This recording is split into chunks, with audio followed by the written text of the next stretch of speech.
This week's podcast is brought to you by St. Mary's School's Winter Warm-Up. This fun evening of food, drinks, auctions, and great company is all for the kids of St. Mary's School. Mark your calendars and get your tickets today for Saturday, February 21st at 5 p.m. at the Caboose in Tracy. Social hour, dinner, program, raffles, live and silent auctions, and a great night of fun, with all the proceeds benefiting the kids of St. Mary's School. St. Mary's Winter Warm-Up.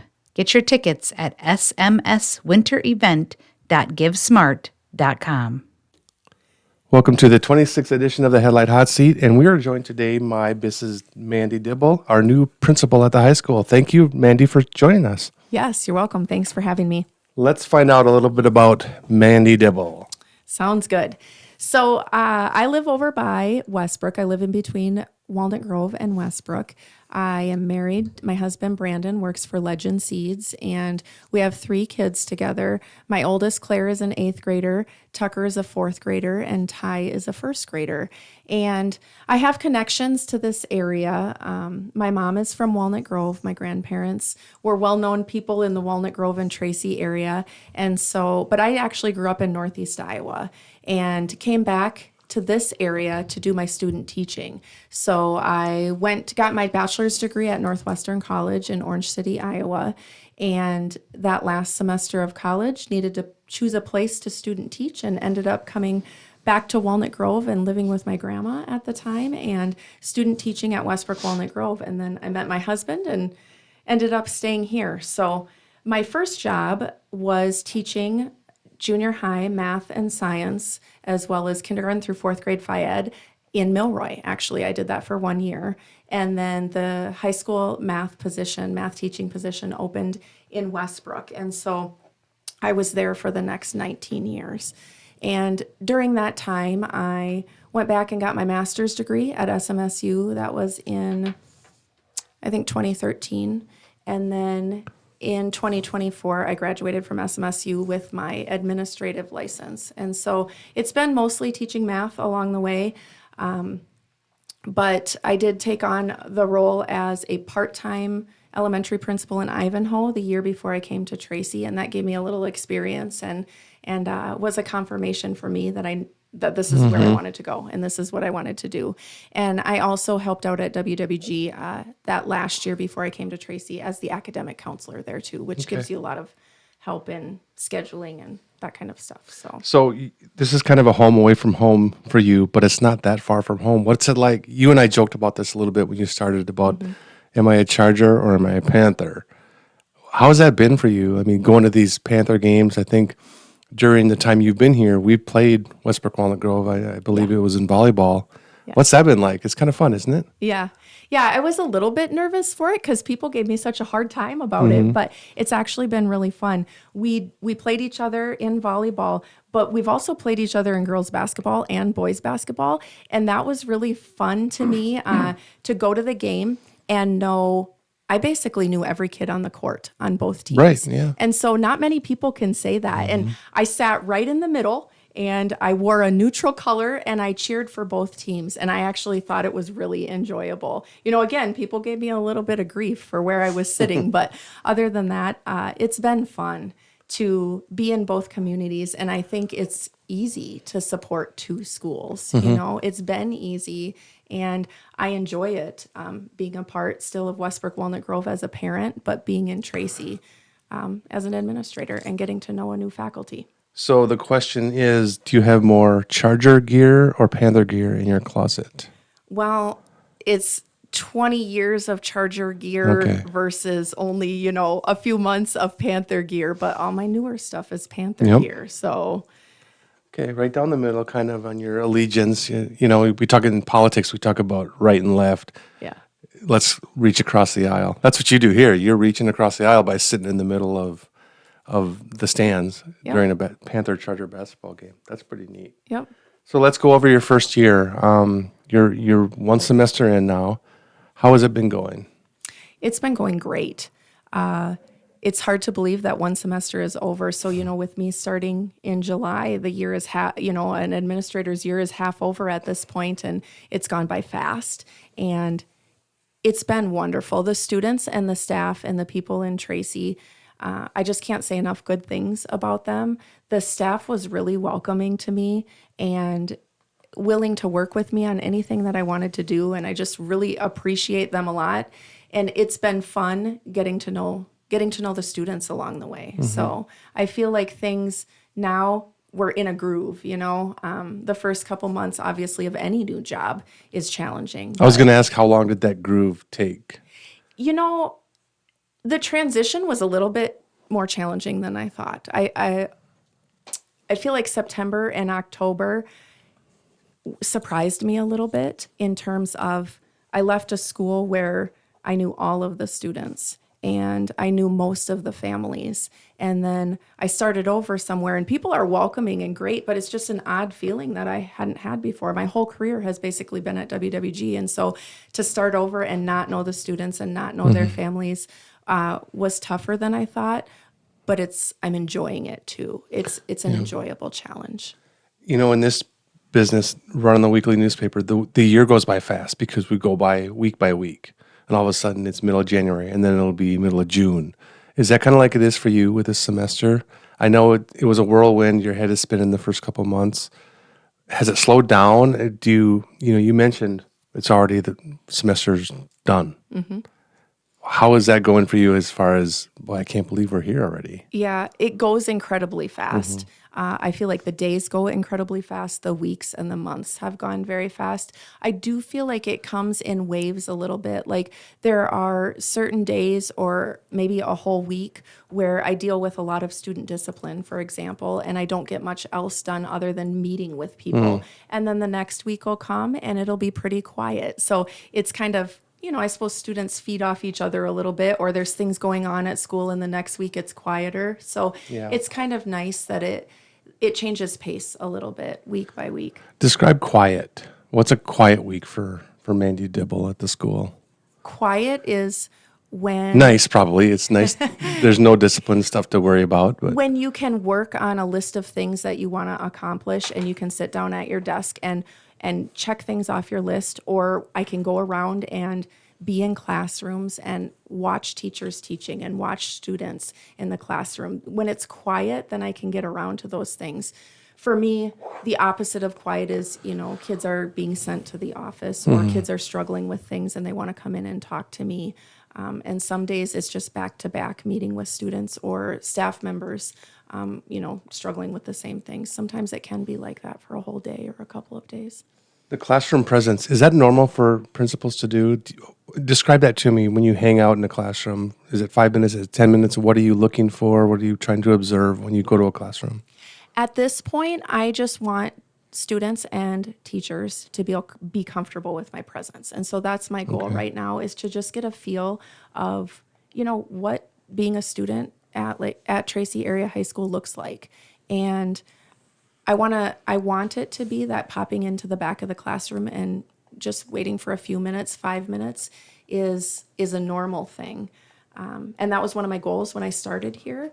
But like I said, it comes and goes because sometimes you got a lot more going on and you don't get into classrooms the way you want. But Dr. Anderson has really encouraged me to do that, and I know he does that as well. And it's just a great thing to just have your eye on what's going on in the classrooms. Let's talk about technology. At the last school board meeting, I think part of your report was all these new laptops. Yeah. How big of a deal is that? Because I know when my daughter was in high school, that's when the laptops really came in, and they're good. They serve their purpose, but they're not as durable. I mean, they get beat up pretty good. Right. So what's it like getting all these 300 plus laptops in for the kids? Yeah, so Tracy is on a 5-year cycle of purchasing laptops for students. And so this summer we were going to be purchasing new laptops, 315 of them. So that way we have enough, one for every student, and a few extras, if students forget them or theirs is being repaired.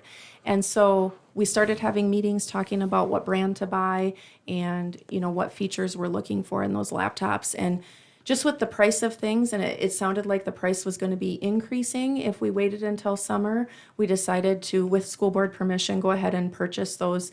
The sooner the better. So we actually got them. They came in over Christmas break, and now it'll be, a little while to go through them, unbox them, get them ready for what we want to do. But it's exciting to have them because this first year here, I feel like that is a concern of students, is that my laptop is 5 years old. I mean, it's almost 5 years old. Some of them, are physically broken, or they're just running slow, or whatever it is. And we're going to get by through the end of the school year. We have a fantastic couple of people who work on our computers. Craig is I was great. going to bring up Craig and Katie. Yep, they are both wonderful at helping us with anything we need. But it's just anytime you get a new computer, it's exciting. And so I think it'll be fun to roll those out with the kids in the fall.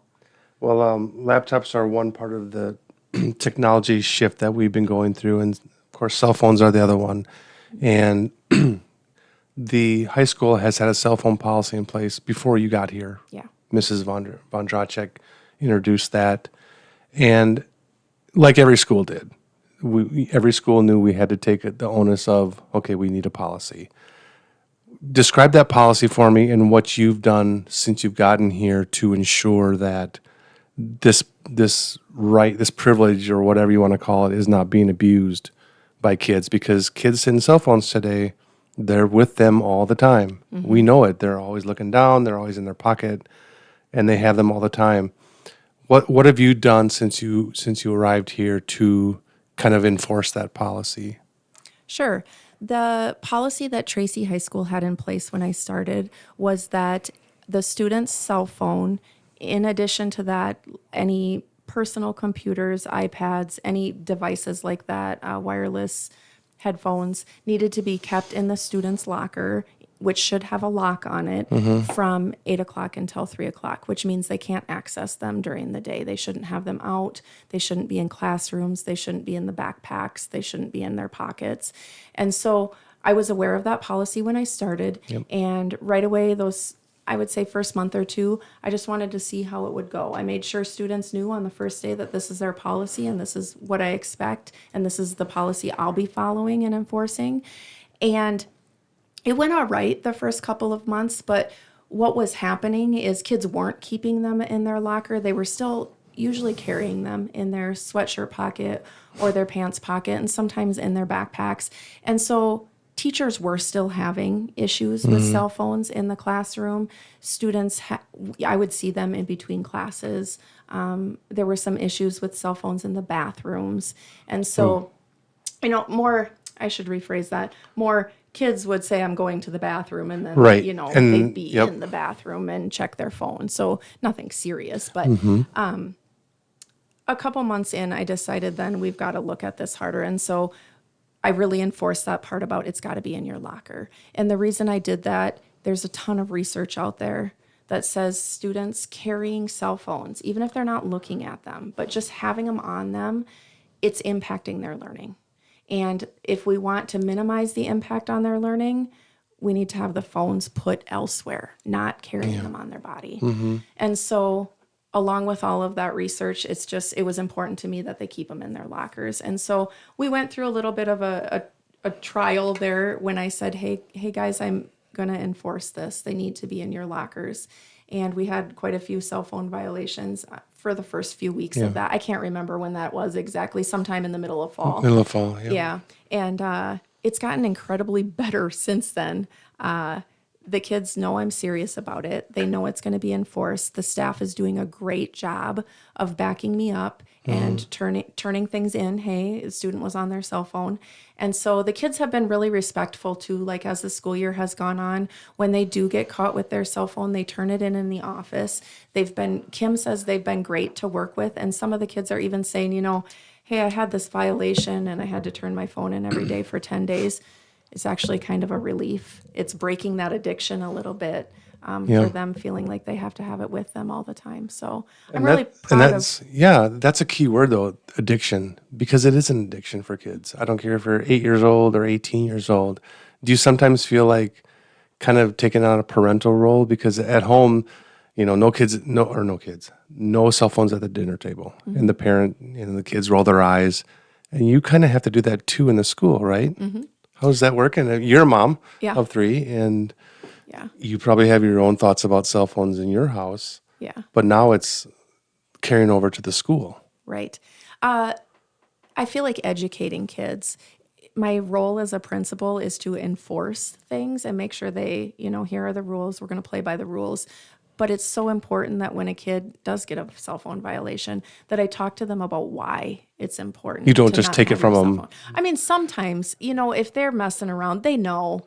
But there are times when I think you do need to educate a kid on, hey, you were using your cell phone. You shouldn't have had it in class and you were cheating on a test. Let's talk about that. That happened to me today. Let's talk about that. Oh my gosh. So it is somewhat of a parental role. And the one thing I really hope, and I had really good parent support for the cell phone policy, I'm trying to communicate really well with parents and sending things home. Cell phone violations get sent home, discipline gets sent home.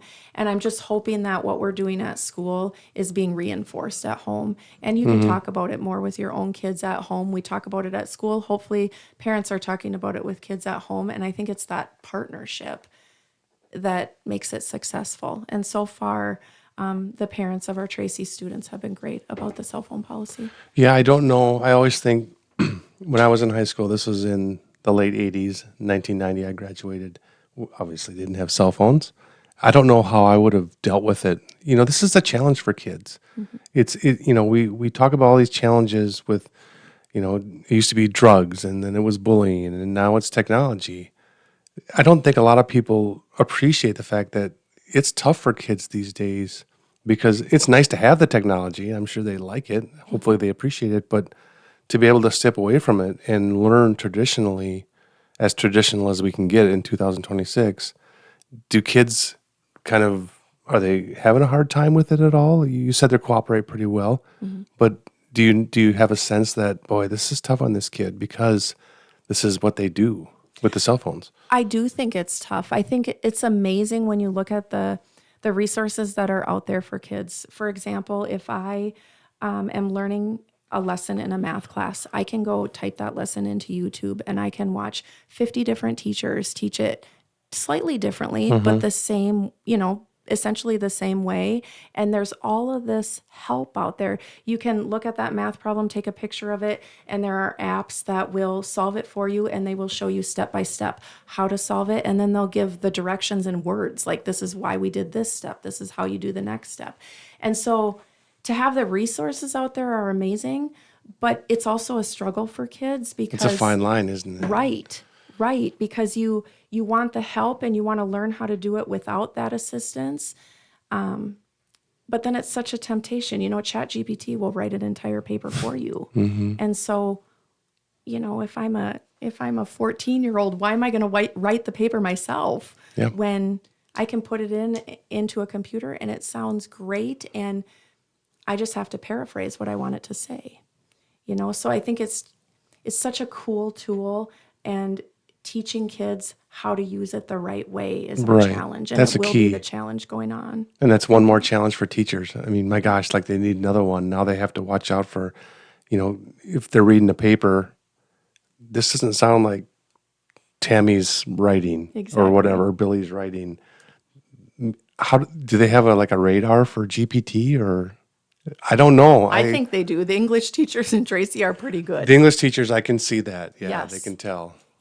As a math teacher, based on my own experience, you could tell like this kid normally struggles with solving equations, and then all of a sudden they have this beautiful work that they've never done before, and every step is shown meticulously. You look for red flags like that, but no, you can't always catch it. So this it's very broad. It can affect history, math, reading, spelling, grammar, whatever, can it? It doesn't matter what course you're taking, you can use it.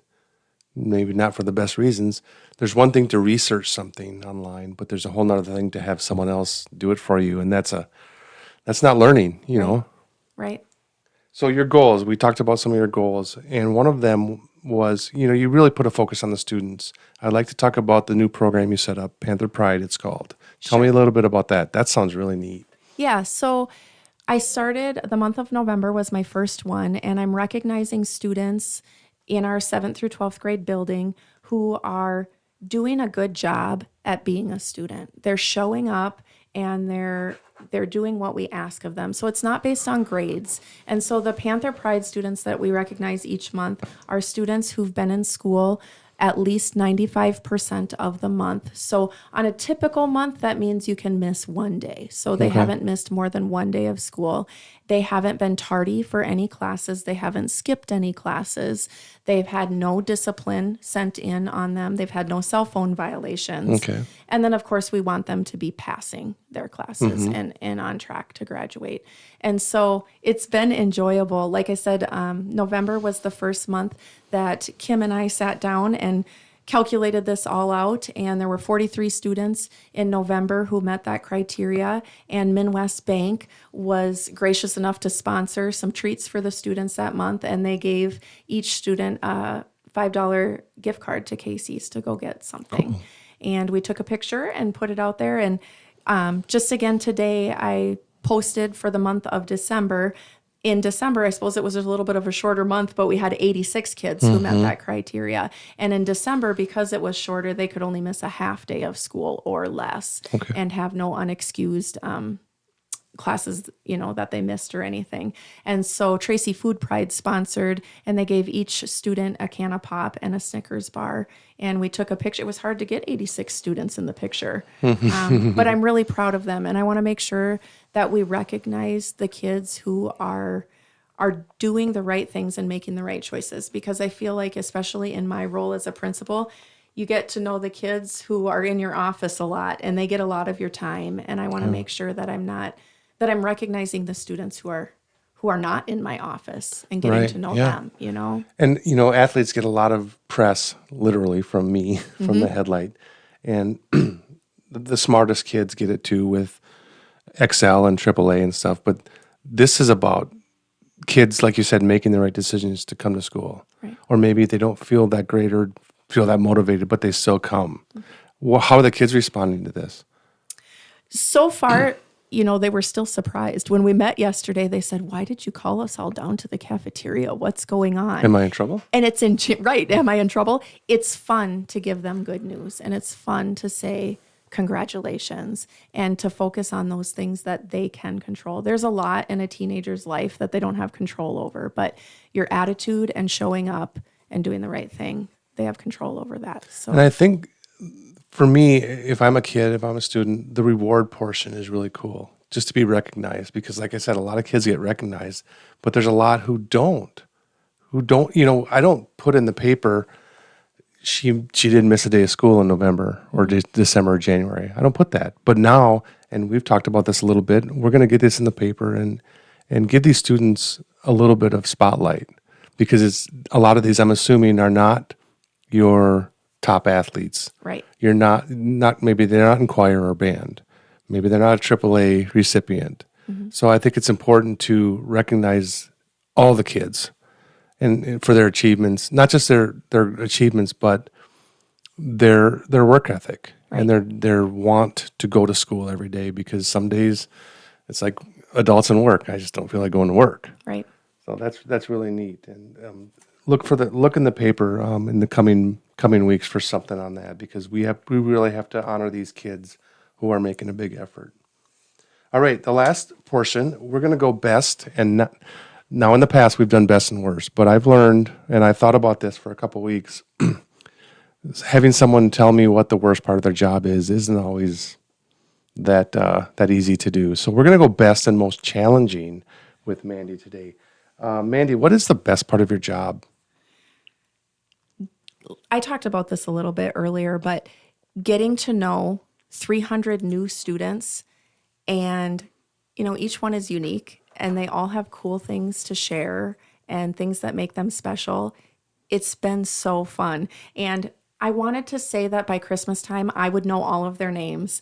And I'm still calling them the wrong names sometimes, but I'm doing it confidently now, and it makes them laugh. And just building that relationship with students and staff right now is the best part of my job. I'm really enjoying that. The other really, I don't know, it's got to be a tie. I like saying yes. It's nice to, I've been in this role as teacher for so long. You don't have a lot of power in that role. But now as the principal, when students and staff come to me and say, can we try this? Can we do this? I get to say yes. And that's been an odd thing that I never thought about before I took this position, that saying yes as much as possible and letting students and staff try new things, it's been great. And that's part of education, isn't it? Yeah. Going a little bit outside your box and doing new things and trying new things. So is that the most challenging? Did you just give me the most challenging, or? Challenging has kind of changed since I started in September. At first, it was really student behaviors and discipline was challenging, and the amount of time, it was time consuming there too. That has kind of changed. In November, we hired a full-time counselor, Maggie Munson, and that has been incredible for me, and I appreciate her so much. We have Brad as a counselor 2 days a week, Brad Bakken, and now we have Maggie 5 days a week, and that has changed kind of how I spend my day. But at first, when I didn't have Maggie and I didn't have Brad there every day, just working through things with kids who are going through challenging times, it was a challenge, and it was new to me, and I lean on those two counselors and really appreciate them being there. Well, you're only as good as the people you work with, Yeah. or the people under you or above you or whatever. But I'm curious, when you talk about counseling, you don't have to answer this. This just came to my head, but you talk about students coming into your office. Do you see more 7th, 8th graders or more junior, seniors? The junior, seniors are older. Maybe they've learned their lesson by now. The new kids, the young kids, maybe it's more challenge and they act out or whatever. Can you answer that at all? Like, Yeah. a lot of the younger kids or older kids? I definitely see more of the junior high kids than, say, juniors and seniors. Okay.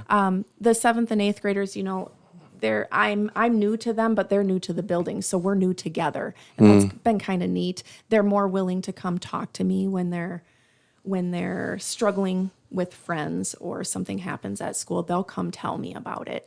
And in terms of discipline, they're also the ones who are trying to figure out, this is how I behave and this is what I need to do. Whereas older kids kind of have that figured out. So I definitely meet with 7th and 8th graders more than anybody else in the building, but I enjoy that too, because they listen and they want to learn and they want to have a conversation. But it's not always like bad. This kids did something bad. Maybe they're scared or about something, Yes. or you counsel them a little bit too. Yes, and especially, like I said, at the beginning of the year when I didn't have a counselor every day, I would spend my time doing that. They come and they say, my friend was getting bullied, or somebody said something mean, or, this happened to me at lunch, and we would talk through those things. And so, Okay. no, it's not always bad. They just need somebody to listen, kind of like a parent again. You're a mom. Yep. You're a mom to all these kids, aren't you? Right. That's cool. Mandy, you are off the hot seat. Thank you for joining me today. Yes, thank you. This week's podcast was brought to you by St. Mary's School's Winter Warm-Up. This fun evening of food, drinks, auctions, and great company is all for the kids of St. Mary's School. Mark your calendars and get your tickets today for Saturday, February 21st at 5 p.m. at the Caboose in Tracy. Social hour, dinner, program, raffles, live and silent auctions, and a great night of fun, with all proceeds benefiting the kids of St. Mary's School. St. Mary's Winter Warm-Up. Get your tickets at smswinterevent.givesmart.com.